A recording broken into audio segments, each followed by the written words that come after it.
Good morning, members of the media, colleagues, and fellow Barbadians. On behalf of the Office of the Leader of the Opposition, I want to thank you for joining us here this morning. We gather at a critical moment of our nation, a time when Barbadians are calling for leadership, accountability, and hope. Today's press conference is about exactly that, giving voice to the people, examining the issues that matter most, and charting a way forward rooted in fairness and truth.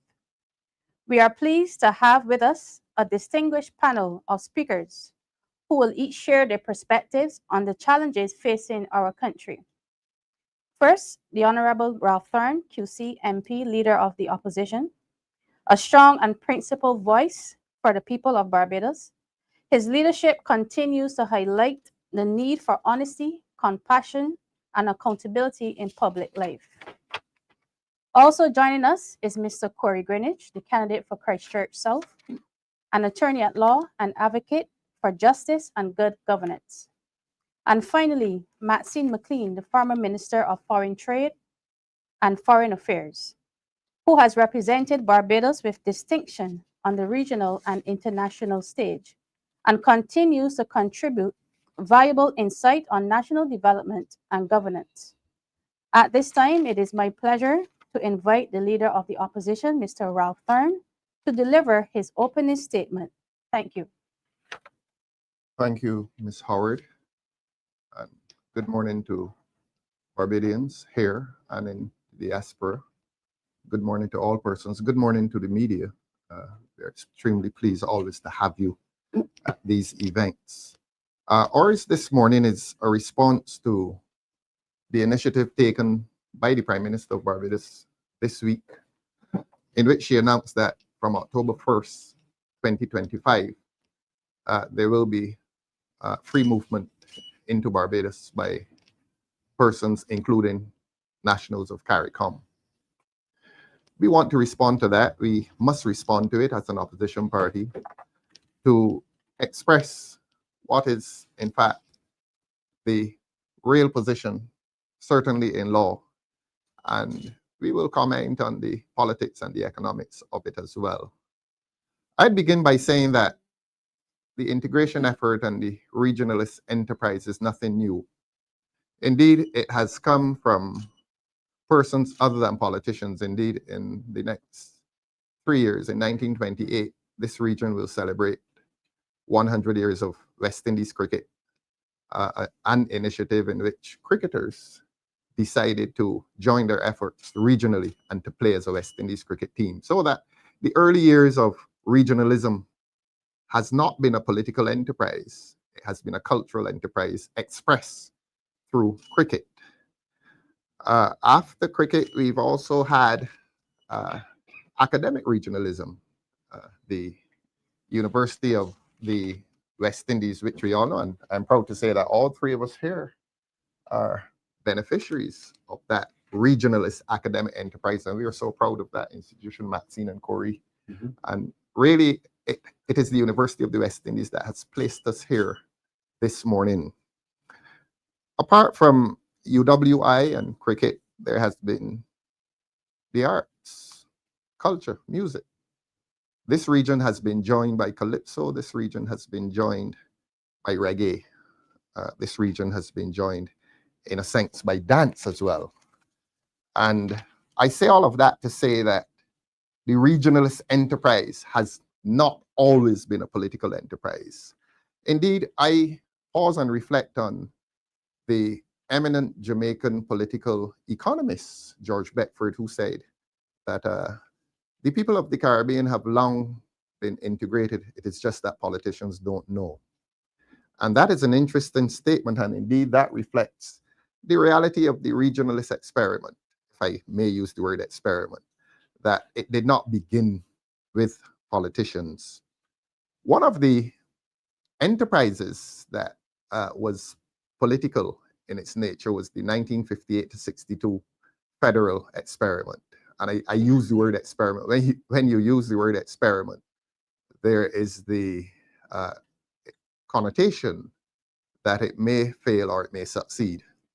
That failed, And one of the failures of the federal experiment was that it was a political enterprise disjoined from the material and economic base.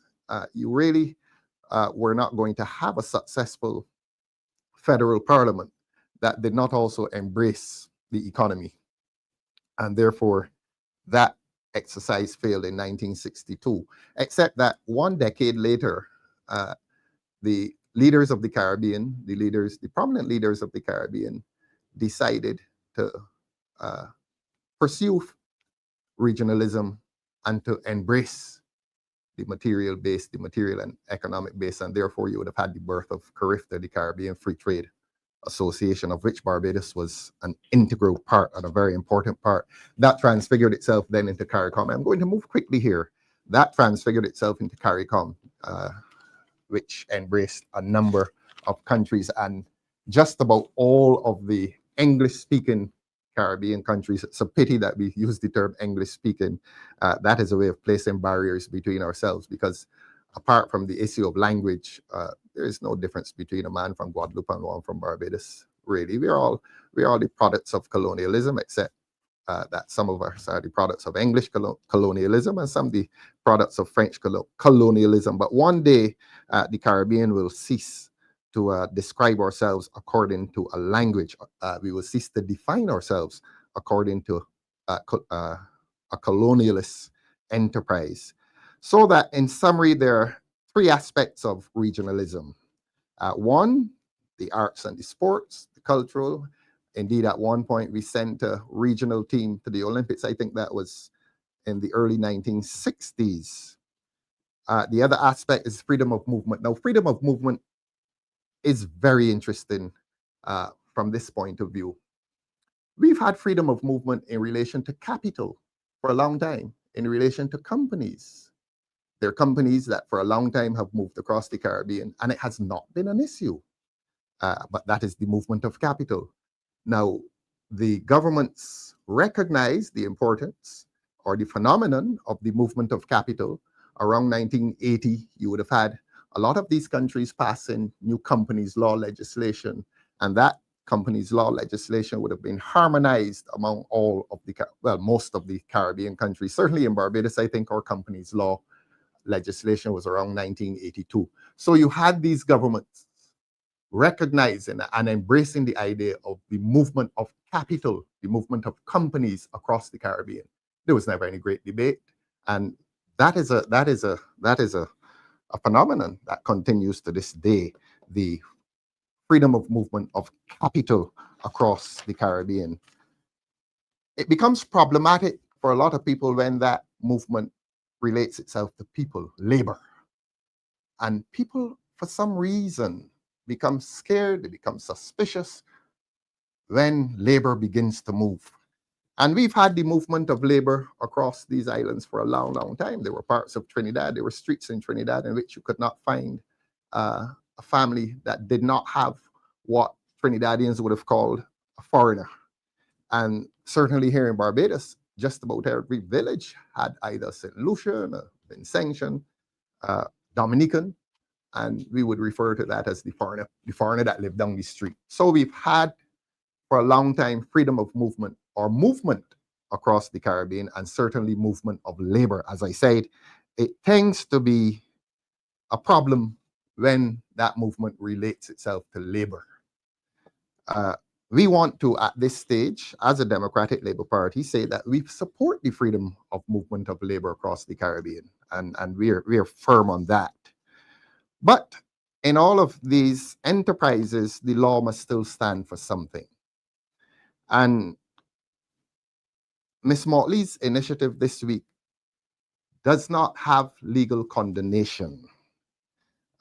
There is a principle in law called the rule of law. It's a governance principle which seeks to control the acts of public officials, public figures, governments. Even the government is subject to the law.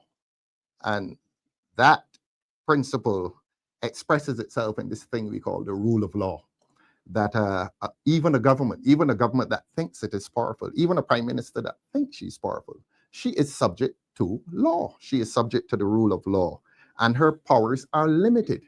A prime minister cannot exercise unlimited power. And I've come here this morning to say that what the prime minister did earlier this week uh, exceeds her legal powers. This act is tainted by illegality.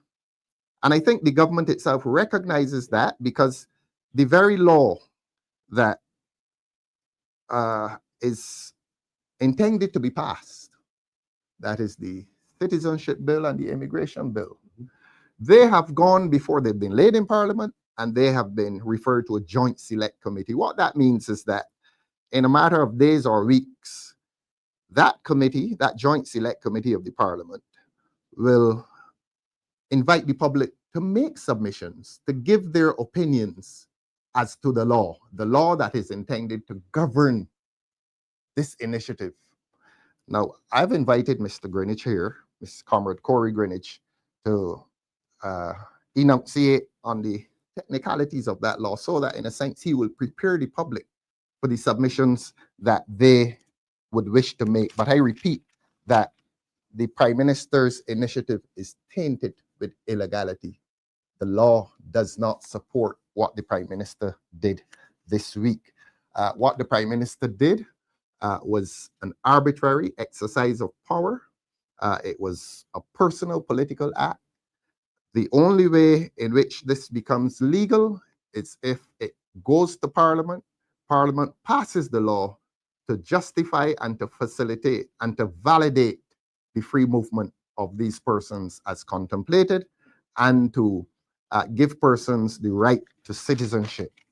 Now, I pause and make a comparison as between what the Prime Minister did and what the US President does from time to time.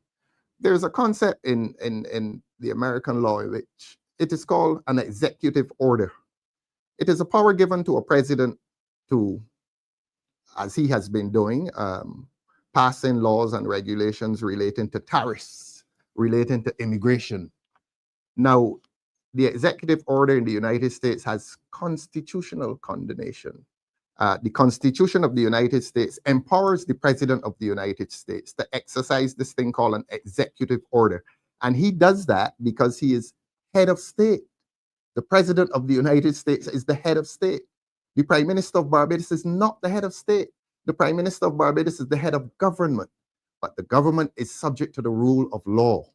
And therefore, the rule of law says that if this system is to be properly implemented, it can only be properly implemented with parliamentary intervention. In other words, Parliament must pass these two laws. Parliament has not passed these two laws, and what Ms. Motley has done amounts to an arbitrary exercise of power, which the rule of law prevents. She is not the head of state, she is the head of government.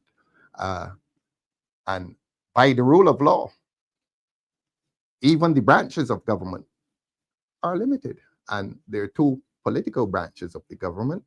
There's the Parliament, which passes laws, and the Parliament cannot pass any law, it feels like, because parliamentary law is subject to the Constitution. We have a system here called in which constitutional supremacy is at the heart of our legal system. And then, of course, there's the executive.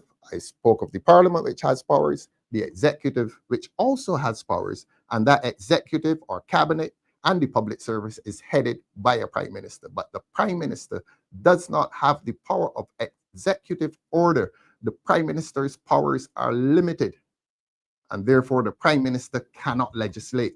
This system needs legislation, and that legislation has been referred to a joint select committee pending submissions from the public, and after that it goes back to Parliament for debate, and both sides will debate it, the government and the opposition, and we shall see what we shall see.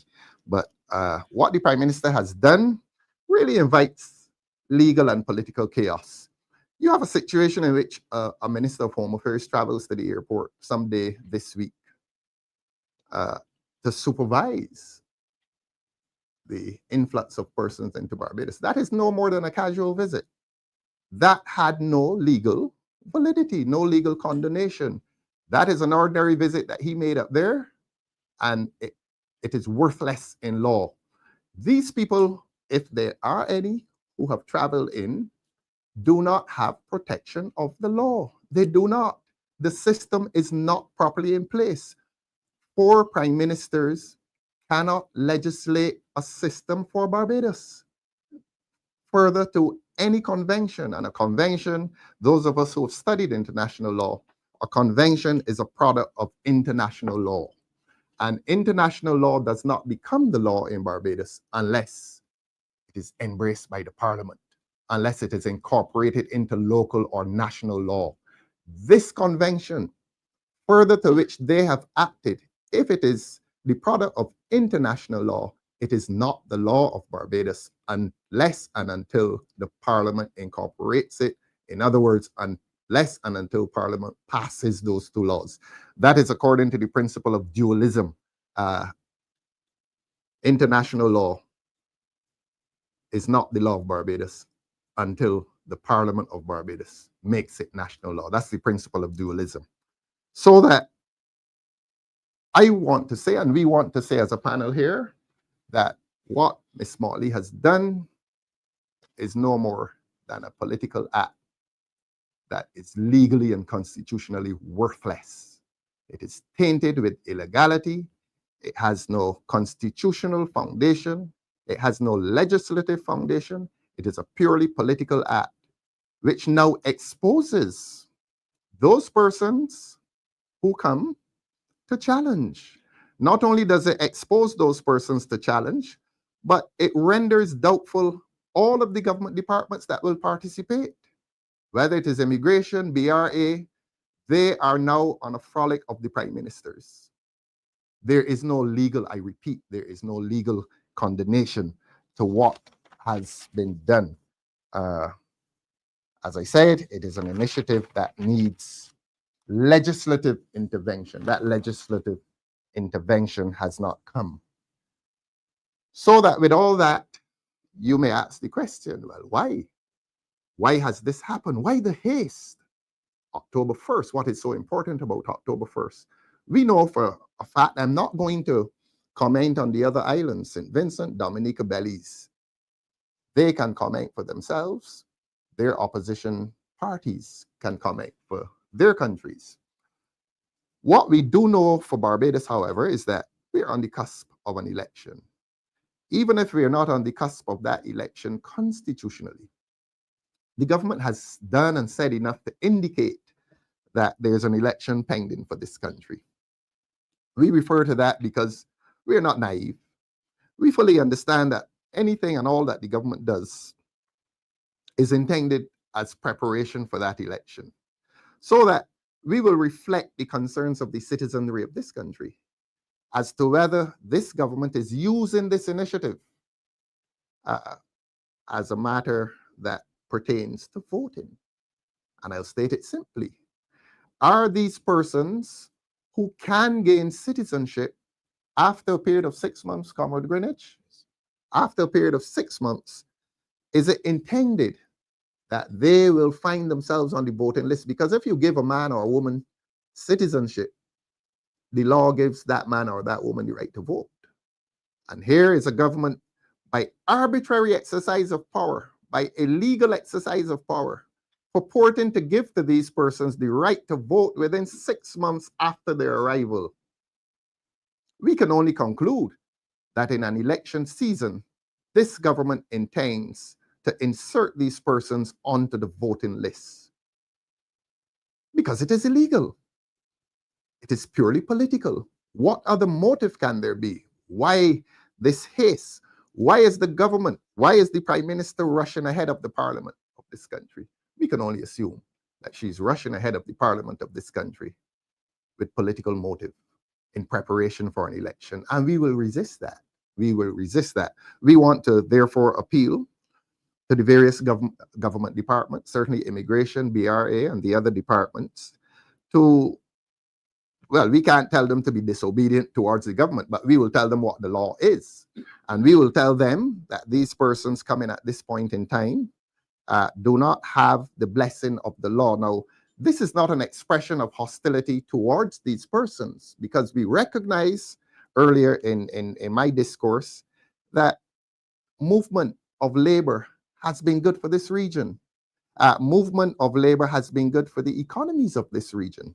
And we go further and state that none of these islands, none of these houses, none of these rooms, I beg your pardon, in the Caribbean house, whether that room has oil or gold or diamonds, none of them will survive unless there's regionalism. Unless we are united as a Caribbean, we will fail separately, we will fail individually. And that's the position of the Democratic Labour Party. This Democratic Labour Party has a proud association with the regionalist movement. As I said, Carifta, CARICOM, all the regional initiatives have been supported by this Democratic Labour Party. But we don't wish to reduce it to a partisan exercise. If this is to become a national initiative, if regionalism is to be a national initiative, this party and this country must continue to support regionalism. What this party will not support and what this country must not support is a breach of law, a breach of the rule of law, a situation in which a prime minister rushes ahead of a legislature, of a parliament, and acts arbitrarily to implement a system that is tainted with illegality. And that is where we are today. We will also urge the Electoral and Boundaries Commission not to recognize the system until the law is passed. As I've said, we are urging BRA not to recognize the system until the law is passed. We will urge the Immigration Department not to recognize the system until the law is passed. I say that subject to the rule of law, and I will repeat that the rule of law is a principle of governance which seeks to limit the powers even of a government which believes that it is all powerful. No government must and can act arbitrarily in the exercise of its political power. This is a naked and raw political act without legal validity, and the citizens of this country must resist it. As I said, I've invited a former distinguished Minister of Foreign Affairs. Ms. McLean is known for many good things in politics and academia, and comes with a maturity that has been admired across this country and across this region. And for, I think, about 10 years, Maxine was a Minister of Foreign Affairs of this country. And we've therefore invited Maxine to share in the discussion this morning. So I will pass over to Ms. Maxine McLean at this point in time. Thank you very much, Comrade Thorne, and good morning to the media and those present. Having listened to the introductory comments of Mr. Thorne, I think what I can do to add to the discussion is to contextualize what is happening. And as you correctly pointed out, as a former foreign minister, Minister of Foreign Affairs and Foreign Trade, I would have spent 10 years understanding the challenges that the member states of CARICOM faced as we sought to put in place the structures, the systems, the processes to ensure the advancement of the ideal of free movement. And it is critical that we appreciate that this process, there has to be a translation of ideas and ideals to domestic law and to domestic implementation. And that has indeed been a challenge.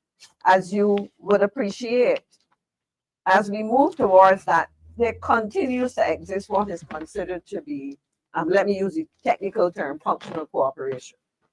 That functional cooperation is really the operationalizing of the idea of free movement, of regional integration. And therefore, as you would have heard, through our integration efforts, as far as education, health, culture, security, disaster management, technology and communication, agriculture, transportation, of course, we know what has happened with the demise of LIAT in its original form and the challenges we have in movement, if we're talking about free movement. We continue to work towards, certainly each member state continues to work towards the ideal of free movement, but it cannot be allowed to happen at the whims and fancies and the ignoring of the requisite implementation of the legislation. And that is a problem. So for example, if I can explore an issue that certainly was left behind when the government changed in 2018, was the question of citizenship by investment. And that has not factored in any discussion. And I think, Comrade Chair, I think I should flag that as an important consideration, because I'll give you an example. The population of Dominica in about 2023 was 74,000 people. Dominica has the longest standing citizenship by investment program starting back in 1993. And I like to share statistics because in our discussion, certainly one of the things that I put on the table as Foreign Minister and Minister of Foreign Trade was the need to be guided by numbers, by statistics, as an important element of decision making. And so what I think I can do to add to our concerns is to share this. As I pointed out, Dominica, as one of the 4 member states involved in this initiative, has a population of around 74,000. But these were the numbers that I found listed. In 2018 to 2022, Dominica would have sold 34,596 passports. That means that in 2018 to 22, an additional almost 35,000 citizens became part of the Dominican population.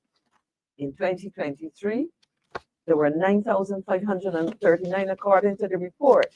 And for the first half of 2024, 5,484, totaling 49,619. And I cite this because I asked the Prime Minister of Barbados, can you tell us categorically, are these approximately 50, or to be precise, 49,619 new Dominicans, who became Dominicans between 2018 and the first half of 2024? Are these persons included in these arrangements? Because at the end of the day, when we talk about this, we have to be sure that we are in possession as a country of the requisite information for planning purposes. Recognizing that there is a commitment with free movement to the provision of primary and secondary education, emergency and primary health care. So it is critical that we appreciate the implications of the situation of various countries. It is not a question, and I use the word that people like to toss around, it's not a case of us being xenophobic. It is a case of us understanding that if we are to offer to our people across the region and in the domestic space, so to speak, we have to understand and plan for within the framework of the requisite legislation. And so I think that as we look at this, it is necessary that we have articulated for us a clear process of the steps, but more importantly, in a situation where at least one of the member states in this initial 4-member group has a broad category or a large number of persons who have become citizens by investment, that we understand what rights and privileges accord to these persons. And I think that I will flag that as an issue that has not been articulated to my understanding. If I am wrong, somebody can correct me. But I think in addition to ensuring that we follow and I use a word that the Prime Minister has been using, the guardrails of ensuring that we do the right thing, that beyond making sure that we follow the legislation, that we do what is standard in terms of the adoption of conventions and in the case of CARICOM decisions within the domestic sphere, that is at the country level, that we do so according to the rule of law, that we also spell out clearly the full parameters of who and what are involved in the making of the decision. And I think that there is, and I use a commonly used phrase, an elephant in the room that must be addressed. And I flag this because, as I said, I served as foreign minister for 10 years. And this was an issue that was not resolved because within a number of member states, we have very active citizenship by investment. And when you look at the numbers, and I cite Dominica because Dominica is one of the parties in this four-country arrangement, clearly, if you look at the statistics I cited and you extrapolate from that what must be the case of a system that has been in place since 1993, you are talking about citizens with, who, according to one of our regional leaders at the time we discussed this, were not contemplated under the revised Treaty of Chaguaramas. And so I flag that because that now complicates things. Mhm. And I think I can pause there and have people, as we engage in this discussion going forward beyond this press conference, that we discuss that as a serious elephant in the room. Thank you very much, Ms. McLean. We have, as I've said, invited the public to participate in this discussion as they are so entitled to do. When the Joint Select Committee of Parliament advertises by the public media that those hearings will begin, and you'll be entitled, I believe, to make written submissions, and you will also, I think, be invited to make oral submissions in the Senate, as is normally the case. We've therefore asked Mr. Corey Greenwich to come along and to prepare the public for that discussion, by himself looking at the two pieces of legislation which will give validity to what the Prime Minister thought she was doing and which the Prime Minister does not have the power to do so. I turn now to Mr. Greenwich so that he will look at those pieces of legislation, look at the salient portions of those legislation with which the public should be familiar. Corey? Thank you so much, Opposition Leader. Good morning to the press that are present, and certainly good morning to the Barbadian people. As has been said here this morning thus far, the legislation that is required to undergird any initiative with respect to the free movement of people is still before the House of Parliament, and specifically it is before the Joint Select Committee on Governance. As the opposition leader has mentioned, that then at some point within the next few days or next few weeks will afford the public the opportunity to either written submissions and in some cases oral submissions to make with respect to the provisions of that bill, of those bills. It is our duty, therefore, as the opposition, to properly educate the Barbadian people. I think we are in an era where we're subject to fancy speeches and all sorts of flowery language. But I think that we are at the stage where the Barbadian people are smart people and they understand what is happening around them, and they are prepared to make submissions and to make contributions towards whether they are in favor of or whether they are against what the government is doing. So my job this morning, ladies and gentlemen, the viewing public, is to review and take a look at some of the salient points of both these bills. I say both these bills because the public discourse thus far, and certainly within the Prime Minister's address on Tuesday evening, only address the immigration bill, only address what she anticipates will be the provisions of the immigration bill. There was no mention of the provisions of the citizenship bill. So I want to say that again. Thus far, the public discourse has only been with respect to the immigration bill and not mention of the citizenship bill. But both bills have been introduced to the House of Parliament. I will therefore start with the immigration bill. As you may have experienced, we as Barbadians, as we travel across the region and even into the United States, when you get to immigration, your passport is generally stamped for 6 months, which means that you have a 6-month period with which to go into the area within these other countries as a visitor. It does not allow you to work in these territories. If you were to go into another Caribbean territory as it is now, that is the law, and you needed to work, you would have to, under the laws of that territory, apply for a work permit. That is currently the law in Barbados. Despite we are at October 4th, that is still the law in Barbados. Any CARICOM national that wants to come to Barbados, even between October 1 and now, gets stamped as a visitor because the laws have not been passed, and would be subject only to work and stay in Barbados by a separate application to the Immigration Department for a work permit. What the immigration bill purports to do in section 4 of that bill is now remove this requirement for an application for a work permit and allows for a CARICOM national who arrives in Barbados, the immigration officer, if this legislation is passed, would have the power then to grant for a CARICOM national the ability to reside for such a period of time as that immigration officer determines. So that could be an indefinite period, and also permits them to work in Barbados.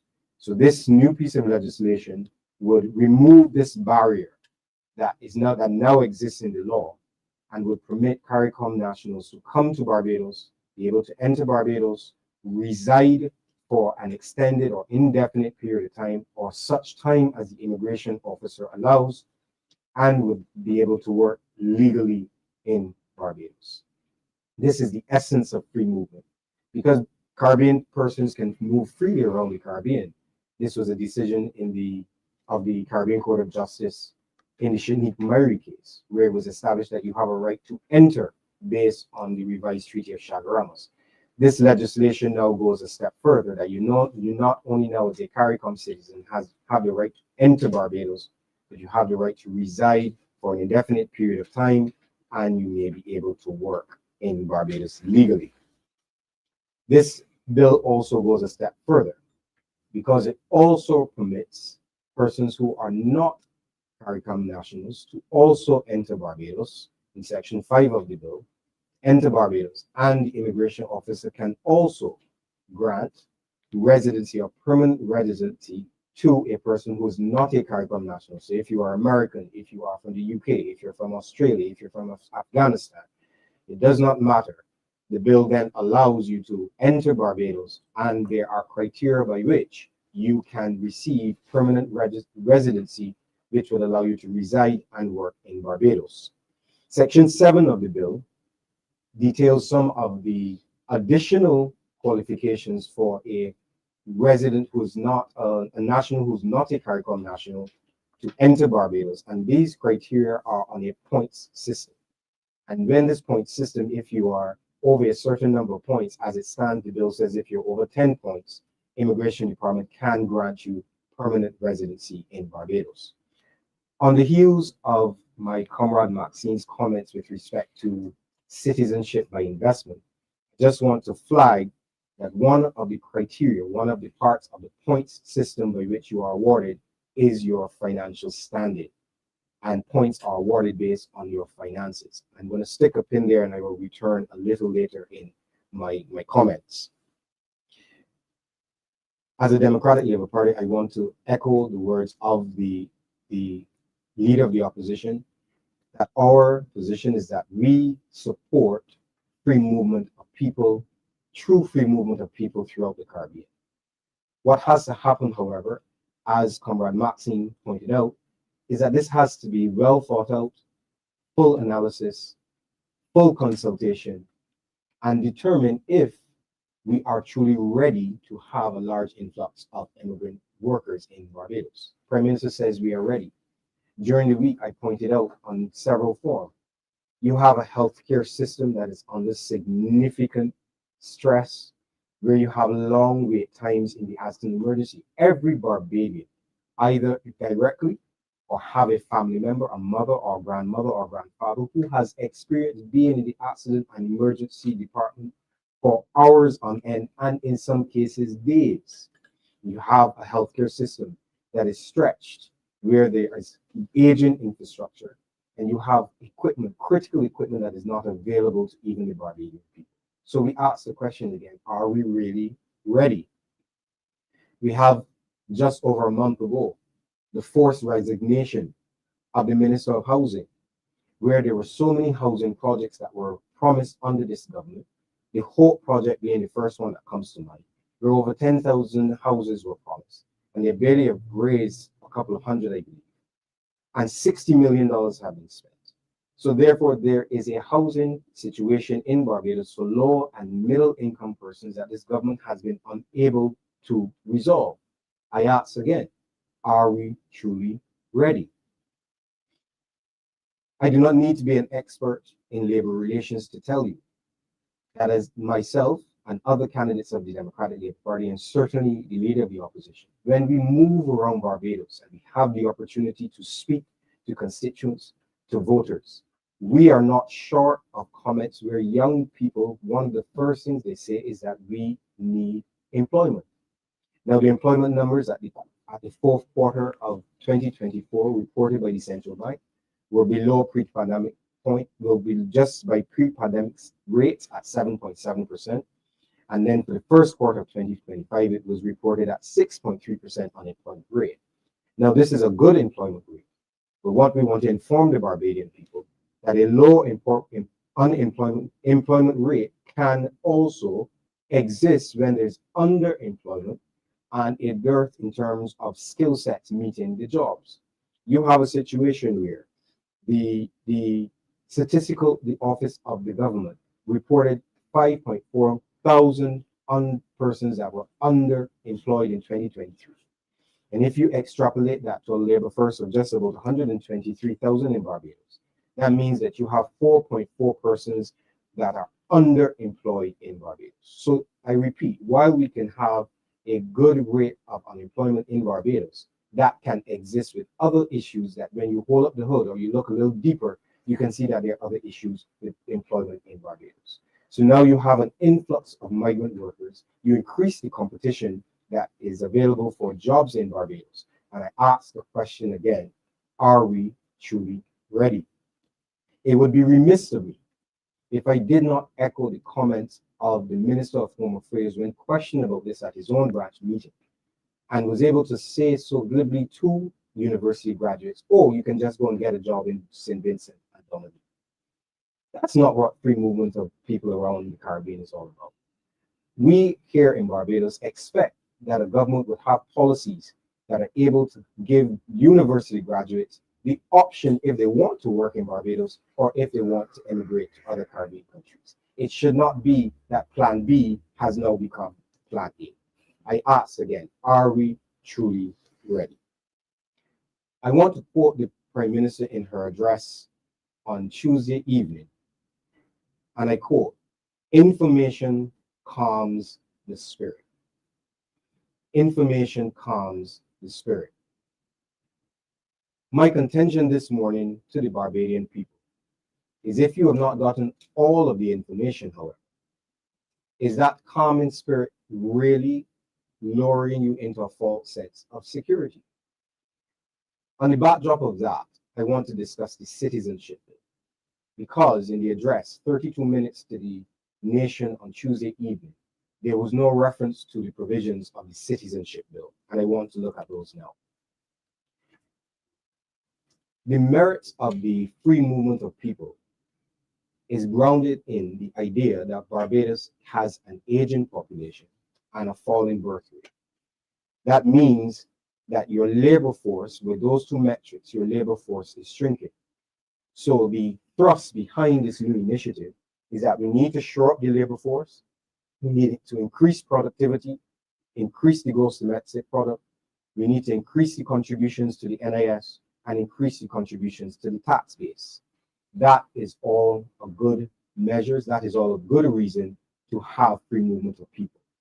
However, there are some provisions within the citizenship bill that we as a Democratic Labour Party can find no credible reason for the proposed changes to our criteria for becoming citizens of Barbados.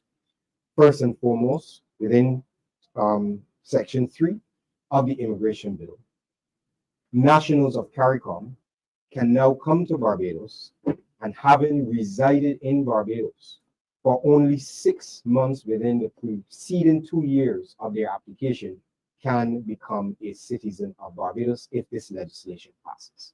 I want to repeat that.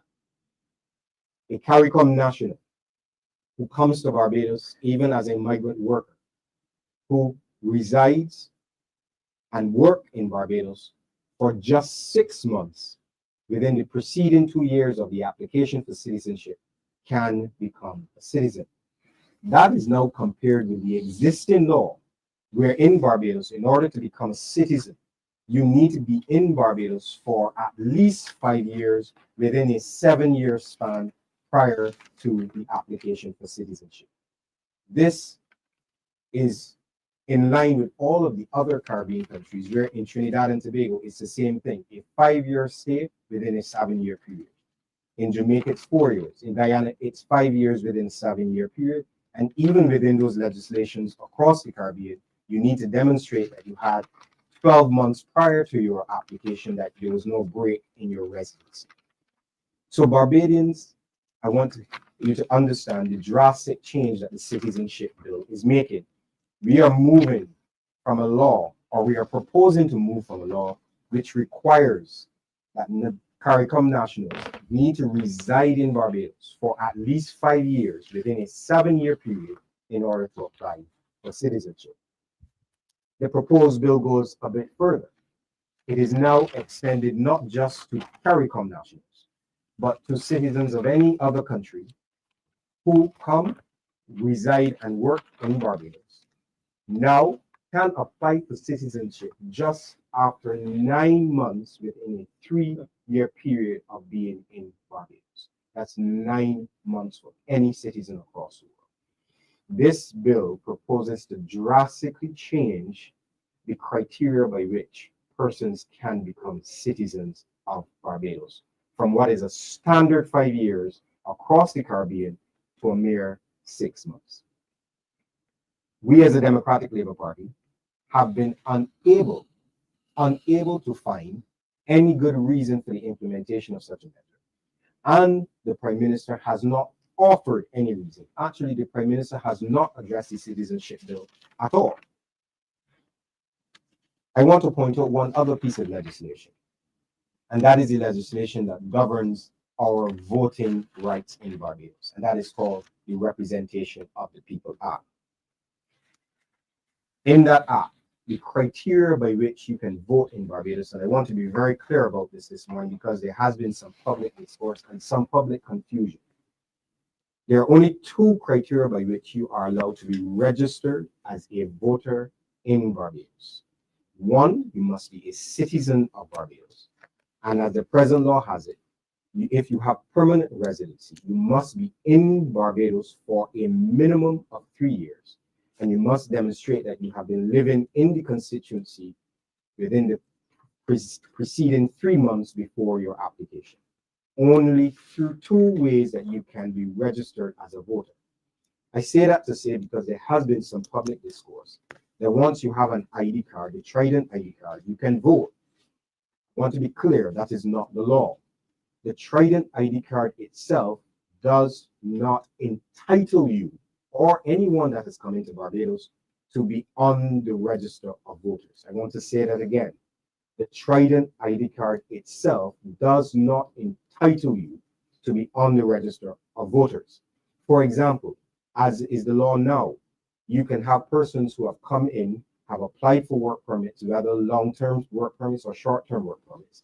They are required to register with the registration department. They get an ID card because they require a national registration number in order to pay national insurance because they have a work permit, and in order to pay taxes because they are working in Barbados. So they are resident in Barbados for tax purposes, and therefore, in order to be resident for tax purposes, you need to have a national registration number, and that national registration number is what gets you the ID card. The ID card itself does not grant you the right to be on the voters list. The only way that you can be registered as a voter in Barbados is if you are a citizen or if you are a permanent resident, haven't been here for 3 years and living in the constituency for the preceding 3 months consistently.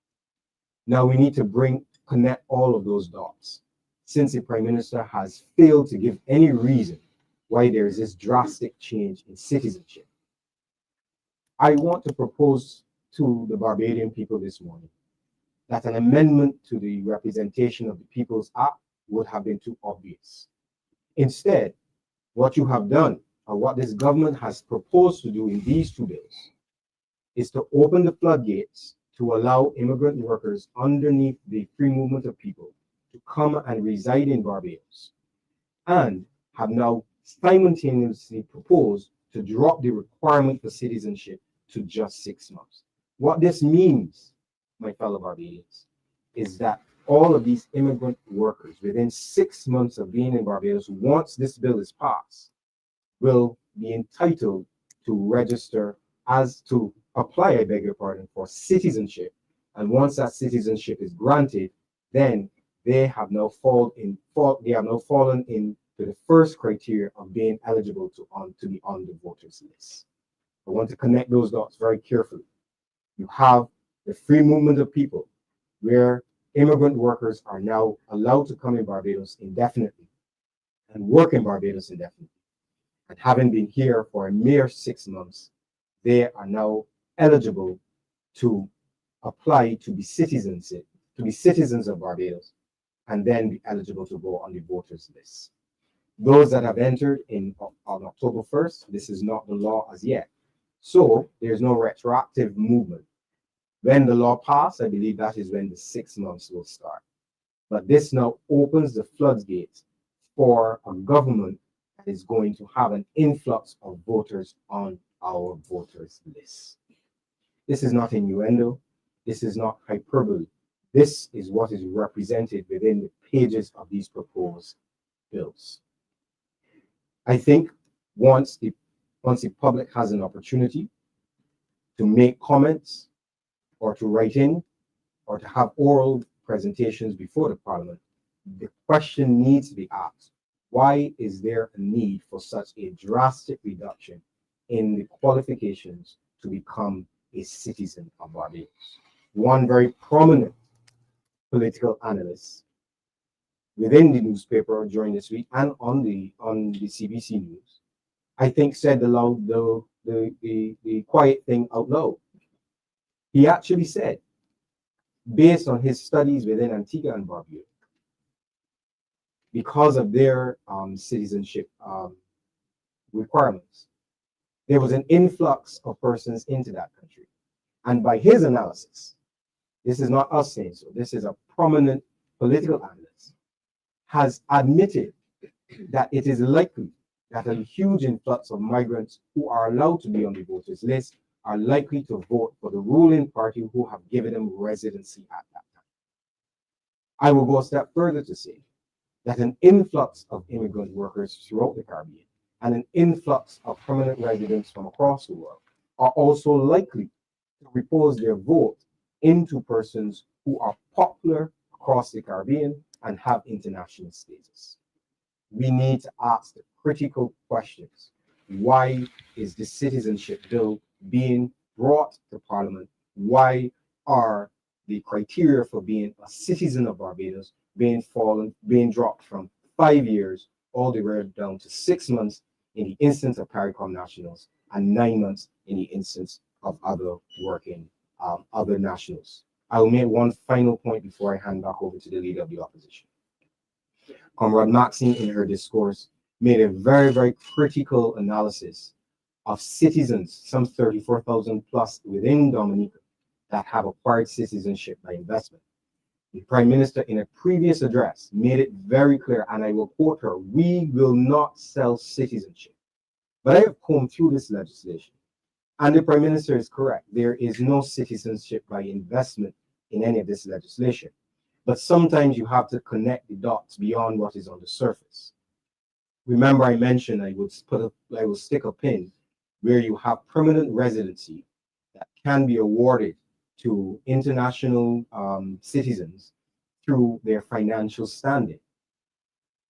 Also in that bill, also in that criteria, also within the present bill, the minister is given the power to move the goalposts.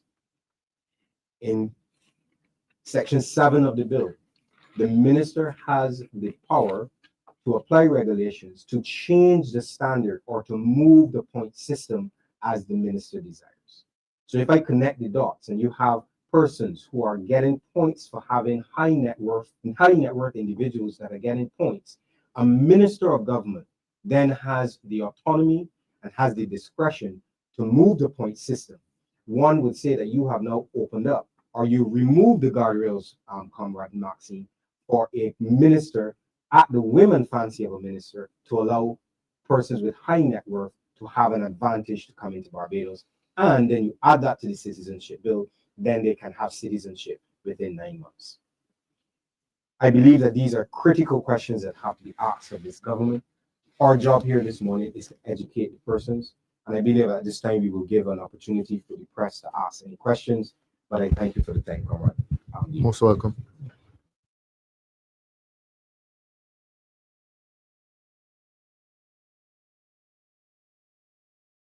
This today, Welcome. and I just have a question with regards to the legislation. In your speech, you would have mentioned your support for the free movement and the illegality of the legislation now. What is the Illegality of the action taken, not the action taken, legislation. sorry. Legislation hasn't been passed. understood?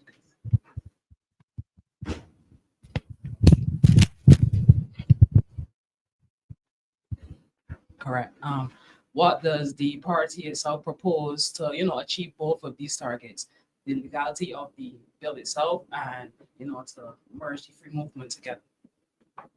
Your question, could I ask it again, please? What does the party propose? Yeah, Well, we are saying to Barbadians that the legislation has not been passed. And having not been passed, what the Prime Minister has done has no legal basis. That's what we are saying. And you would have heard me say that the various government departments, if they go about to function further to the legislation, that their function is also without a legal basis. And I think the department's concern would be the Electoral and Boundaries Commission, for one, the BRA, and the Immigration Department, that they have no legal basis on which to function because the Prime Minister had no legal basis on which to function. In other words, the system is not properly in place. A system can only properly be in place under public law when the law has been passed by Parliament. The law has not been passed by Parliament, so nothing is in place. These people who are coming are casual visitors, and they cannot be registered under a system which needs to be legislated. and what more can the public expect, outside of information sharing in response to the action taken? Well, what we've done today, we consider significant. We have sent notice to the visitors, whom we welcome as visitors, and we've sent notice to the government departments that nothing is in place. So I don't know what the government departments are going to be doing. We've sent notice to the Minister of Home Affairs that his visit to the airport was a casual visit and nothing more. And we've sent notice to the Prime Minister that she's not an emperor, that she cannot issue an edict in an event or in an instance where you need legislative intervention to give legitimacy to a law. This law does not exist. So we sent out notices to everyone. Thank you, Mr. Thorne. You're most welcome. I Carlos Sabo Nation newspaper. Welcome. I'm just curious, what is the DLP's position on these bills? As in, do you welcome it passing with amendments, with changes according to what you have specified here? Would you still like to see these bills pass and still see people from CARICOM come into Barbados and live and work? Let me reiterate that the party supports freedom of movement of labor. I've said to you that we certainly have acknowledged the freedom of movement of capital. In fact, you're from the nation, and the nation represents the movement of capital. The nation is a Trinidadian company operating in Barbados. There are several Jamaican and Trinidadian companies operating in Barbados, and they have been undisturbed, so that we've had the freedom of movement of capital, money across the Caribbean, unhindered, untroubled. And we've all rejoiced at that because we want jobs, we want to see economic activity, which is spurred by these companies. But you cannot have the freedom of movement of capital unless you have correspondingly the freedom of movement of labor. And we have always supported the freedom of movement of labor because these economies will grow only when there is genuine integration, when there's the regionalist effort steps up. We have succeeded on the basis of regionalism. I pointed to cricket, I pointed to music, I pointed to the University of the West Indies. Hopefully the Caribbean Court of Justice will extend itself beyond the 4 countries. And I've said, and it is the position of this party that has a history of involvement, not only involvement, but a party that has a history which is associated with the origins of Carifta and CARICOM, that these islands, these countries, because Guyana is not an island, that's a country, these countries will not progress, they will not survive individually. Regionalism is an imperative for these Caribbean countries, including Guadeloupe, Haiti, the French and the Spanish former colonies. All must be a part of the regional enterprise. And our position, our party position, is that the regional enterprise must deepen, and it can deepen only when there's freedom of movement of labor.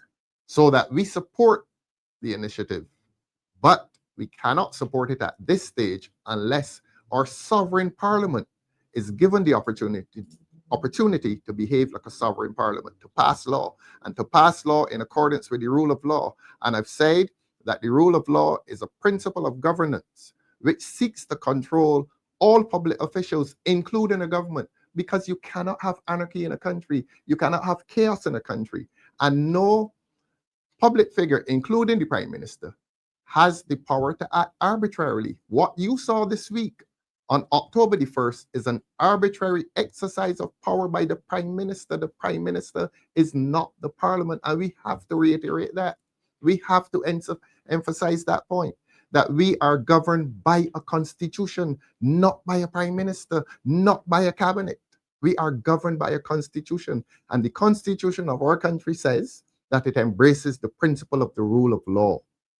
And it is the rule of law that seeks to delimit, define, and limit the powers of all public officials, from the chief immigration officer back up to the Prime Minister. I emphasize the point. What happened on October 1st doesn't matter with whose birthday coincides. What happened on October the 1st is tainted with illegality. In law, it does not exist. Yes, Mr. Yes, you can add. For your next question, you also asked what is our position with respect to legislation. Yes. Unless the government is able to give some cogent reason, save and accept for inflating a voters list, we will vehemently resist these drastic changes to the citizenship bill. We will vehemently resist any drastic changes to the criteria for becoming a citizen of Barbados. Any action by this government that is geared towards increasing a voters list that is already under significant scrutiny. I've looked at the voters list that was published in January of this year and updated in May. There are 2,050 persons on that list that is generally over the age, or between the age of 100 and 118. In other words, the Electoral and Boundaries Commission has a lot to do with respect to cleaning the voters list. I was in Dominica in 2019 during that election, and that was a snap election called by Scarrett in 2019. There were significant issues with the voters list. Where the voters list, the numbers on the voters list then exceeded the numbers in the census. There were significant arms of society, civil society, that were calling for legislative reform and electoral reform. And that devolved into a very controversial election where opposition parties boycotted the election. We in Barbados have been accustomed, we enjoy stable elections and a fair and free democratic process. If we now have a government that is trying to stitch together legislation and to give information to calm the soul and then in the back room, you're passing legislation to pad the voters list, the DLP will not stand for it. We will vehemently resist any legislation that is simply looking to inflate the voters list. Speaks. Good morning, everybody. Good morning. Marcia Welcome. from the Marcia Week Show. Most welcome. Yes, Mr. Thorne, you said that the action of the government was tainted with illegality. Yes. And so my question is, can there be a legal response to that? Because now indeed. we know it's going to the Joint Select Committee, but before that, Mhm. from my understanding, from what you Mhm. said, there was some illegality. Yes. So can the public or at the DLP Yes. make a legal response to that? Yes. When if anyone is affected by the action, illegal as it is, there's always the recourse of judicial review. There's always that recourse. And Okay. judicial review is where you file an action before the court. The basis of judicial review is that you're asking a court to intervene to resolve an issue in which a public official has acted, illegally or in excess of the powers granted by the law to that public official. And certainly the Prime Minister has acted in excess of her powers, so that anyone who is affected by that illegal act may bring an action before the court for judicial review. I did a case in Guyana, Mr. Gollop and myself. And in that case, I suppose he called himself an ordinary citizen, applied to the court to have the then aspirant, the former president, he wanted to run for a third term. And he brought an action to the court as a party interested in the election of a president. And that case was heard because the election of a president certainly affected the citizens. Of course, the court ruled that the president could not have a third term.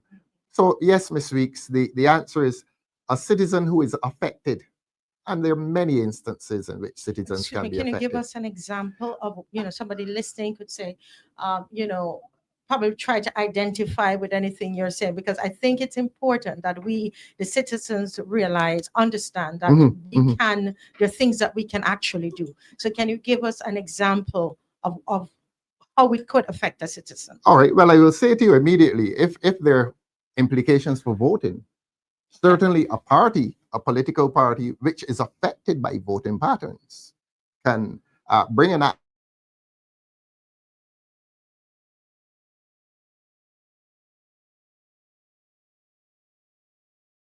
on the voting list, or in respect of whom it is intended to register on that voting list, because October 1st begins the period of free movement. According to this government, we say it is illegal, so that if the government counts from October the 1st until 6 months thereafter, we can, as a political party, bring an action to have the court declare that that person or those persons are not legally registered for the purpose of voting.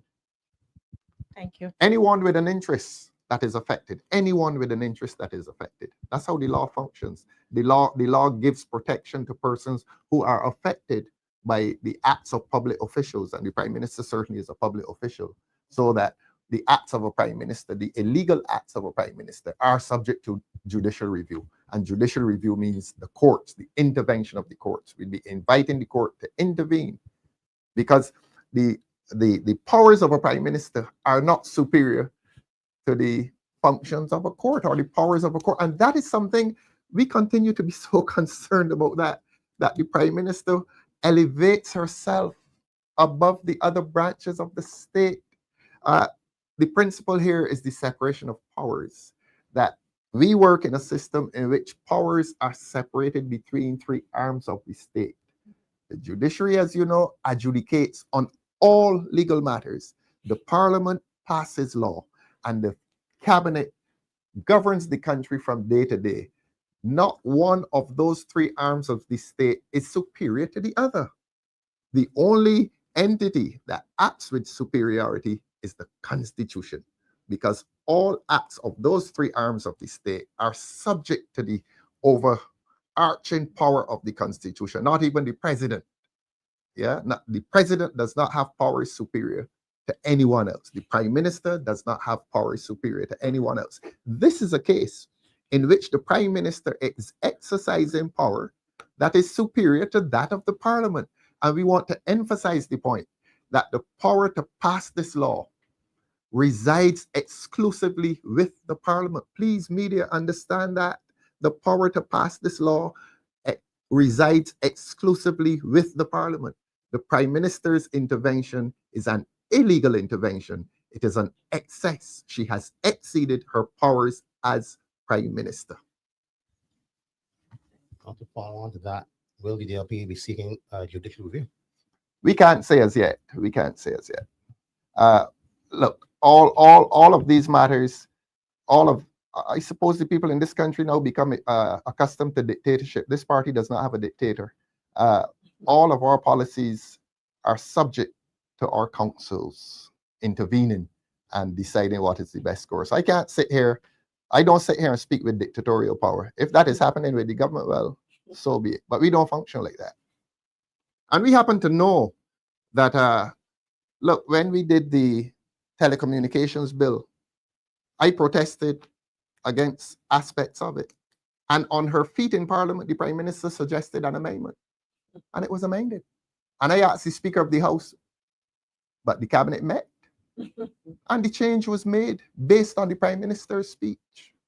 That is the kind of government to which we've become accustomed. And people now believe that that is how prime ministerial power must exist. People believe that that prime ministerial power is legitimate. It is not legitimate. The Prime Minister cannot stand on her feet and implement this initiative without the intervention, without the activity of Parliament. And they have themselves impliedly accepted that it can only be done by Parliament, by laying the bills before the Parliament, and then by sending it to a joint select committee. So they have themselves accepted. But as I say, the Prime Minister has gone ahead of the Parliament. Why? And we are all agreed at this table here and the party that it must have, the haste must be associated with voting. And that is what we ask Barbadians to be cautious about, that this initiative has less to do with the freedom of the movement of labor and more to do with electoral success, with voting. And that is what we intend to resist.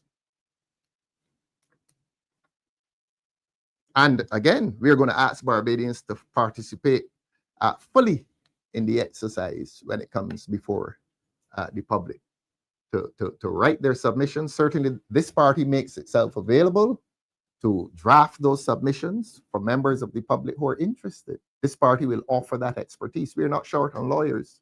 We have a lot of lawyers in this party, and we are willing to assist. And we have management specialists and economists and political scientists, because this resistance will need all of the energies, all of the intellectual and academic energies that are available. Because this country is on a clear course of dictatorship. It is clear, it is there to see that public officials are not being allowed to function according to their powers, because there's the overarching power, not only of a cabinet, but of a prime minister. And we are not here to beat down the prime minister. We're just here to ask the prime minister to function according to the rule of law, to function in a manner in which you recognize that your powers are limited. Even as chairman of a cabinet, we don't have cabinet rule in this country. We don't. We have constitutional rule. And no law is valid unless it accords with the Constitution. And it is the Constitution that gives authority to every law. Even the law from Parliament is subject to the supremacy of the Constitution. Every public official, including the head of BRA, and in this case, the head of the Immigration Department. The head of the Immigration Department on Monday morning now has a dilemma. What can he do? It's a lady or a man. What can he do? Can he or she now register these persons? Can he or she now start to calculate dates leading to 6 months? No, he cannot. He cannot do that because the law has not been passed.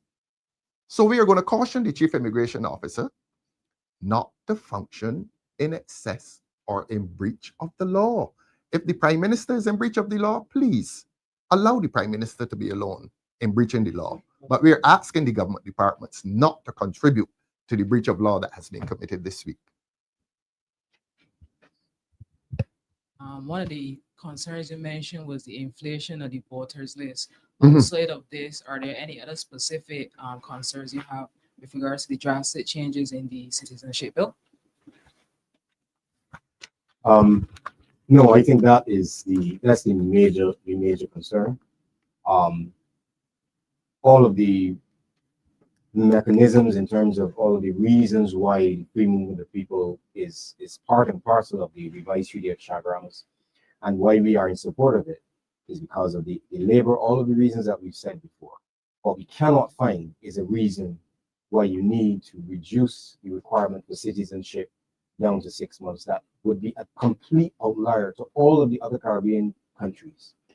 Even the United States, you go into the United States, you get stamped for 6 months. You know, if you stay there beyond that 6 months, you're getting kicked out. You know, even when you have a green card in the United States, it could be some 8, 9, 10 years before you can apply for citizenship in the United States. What is so significant in Barbados that there needs to be this almost gallop, This rush, yeah. a rush? Yes. And remember I said, and I want to repeat it, amending the representation of the People's Act would have been too obvious. Two criteria to get onto the voters list: a citizen or permanent resident that has been here for more than 3 years. Now what you've done is that you changed the citizenship so that these people can get onto the voters list. So to answer your question, that is the major concern, and I'll speak directly to the media. Do not understate this concern. It is a major concern. You heard the numbers that Comrade Maxine quoted in respect of Dominica. You're talking about significant numbers. Almost half the population. And almost half the population of Dominica.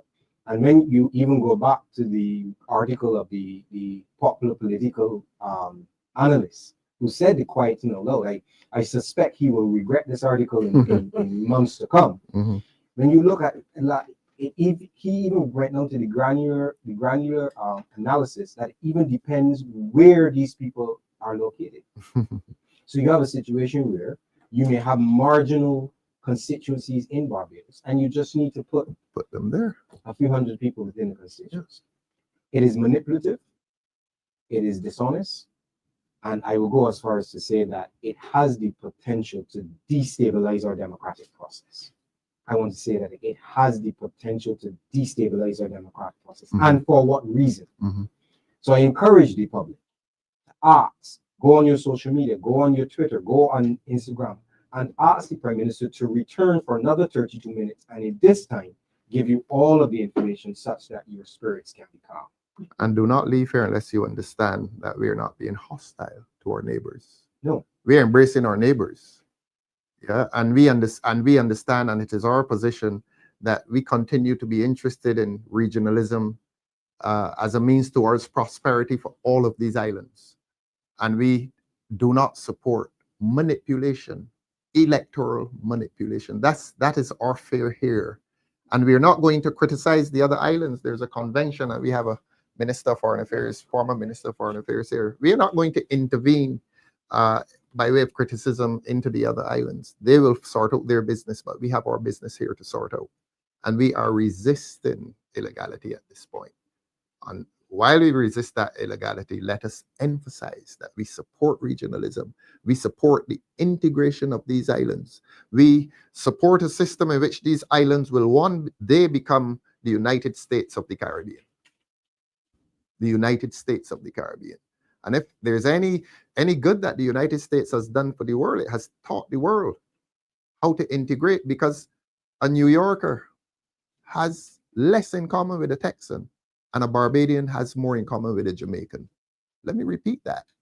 Within this region, we have more in common with each other than the people in different states of the United States have in common with each other. New Yorkers and Texans, New Yorkers laugh at Texans. There's the cultural divide between the North and the South, which has its origins in the Civil War. And Middle America, but They are united. When they say USA, they derive pride from that. One day we will say USC, and we will derive pride from that. So this party considers that the regionalist enterprise is unfinished. It's unfinished. We recognize that CARICOM has survived for 50 years. It has had its difficulties. Like West Indies cricket, it has had its difficulties. But the virtue is that it has survived.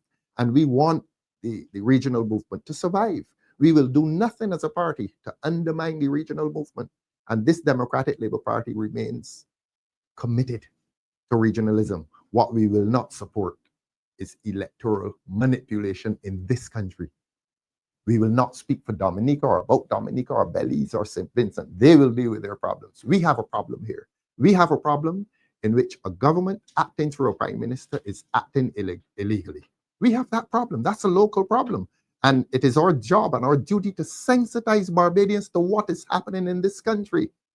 That we are seeing in broad daylight the exercise of dictatorial prime ministerial power, in which a prime minister is stepping beyond the bounds of parliament, stepping beyond the bounds of the executive and making law, and telling Barbadians that October 1st is of some significance for the freedom of movement of labor into this country.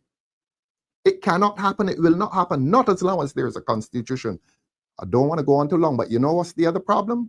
Is that we moved from Westminster status to Republican status, and we have not carried along with that move a Republican constitution, except only insofar as I always say presidentialist amendment.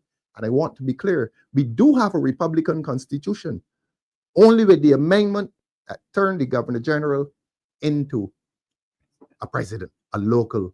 In other words, we repatriated the head of state. Beyond that, we are still functioning with a Republican constitution, and the people of this country must know that. So that in that constitutional no man's land, what is emerging?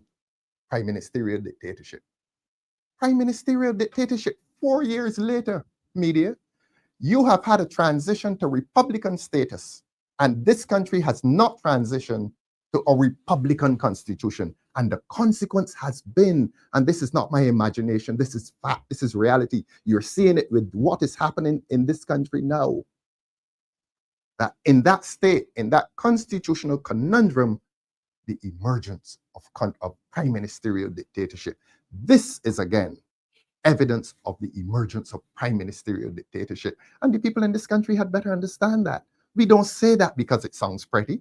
We say that based on the evidence. And October 1st adds to the evidence. This country was told a few years ago that there's nothing called Independence Day any longer. That it was going to be called Barbados National Day or something. Although we had received an earlier promise that Independence Day would not be disturbed. They disturbed it. Prime ministerial dictatorship. You'd better believe it. It's happening right here in this country. And it is the duty of this Democratic Labour Party to sensitize the people of this country to what is happening to and in our country, and to let there be a consciousness that there must come a time when the people resolve to change it. And if the next election is not going to be about the influx of visitors, certainly it will be about Barbadians becoming conscious that all that the government does is not good for the people of this country. It's not good for democratic traditions in this country, and that we need a return to democratic traditions. And who is angry about that? Let them be angry. We're angry too. And there are large amounts of people in this country who are angry about what is happening. If I might, Yes, please, Maxine. Thorne, I just wanted to share another example in relation to the question posed by Marcia. Because I was arguing, you can tell me, you gentlemen who are the lawyers here. Don't worry about this. By her actions in advance of the passing of the legislation, is the Prime Minister in effect disadvantaging citizens of Belize, Dominica, and St. Vincent and the Grenadines? Because if somebody comes into Barbados today, On a or false came promise. on the 1st, Mhm. and the legislation has not been passed, they effectively cannot pursue their That's right. interests, and therefore are being disadvantaged. That's and right. I think that's a practical example of Yes, what. thank you, Matt. And that is absolutely critical. Yes, So in essence, you are deceiving these persons correct. that things are in place. And this was the question that we have been posing from the beginning. Yes. What are the processes to be followed? Yes, And the first process is to put the legislative framework in place. precisely. Thank you very much. Ma'am, what's your name? Dominique Toppin. Dominic, welcome. Barbados today. You're most welcome. Carlos, that's it? Yes. Marcia, anything else? All right. Dominic, Carlos, Marcia, thanks very, very much for coming. We really appreciate it. We depend on the media, the fourth estate, to get the message out. Yes, always welcome. And thank you to Barbadians who watched us here and in the diaspora. And indeed, thank you to all Caribbean people, our brothers and sisters across the Caribbean. This Democratic Labour Party takes the position that we support the free movement of capital across this region, and we also support the free movement of labor across this region. But we want to do it recognizing the sovereign rights of each country. And certainly we recognize the sovereign rights of this Barbadian polity that must give to the Parliament the freedom and the opportunity to pass law to secure the rights of all of our brothers and sisters who will come into this country in future. Thanks, Corey. Thanks, Maxine. It's been a pleasure. Have a good day, and God bless you. Thank you very much.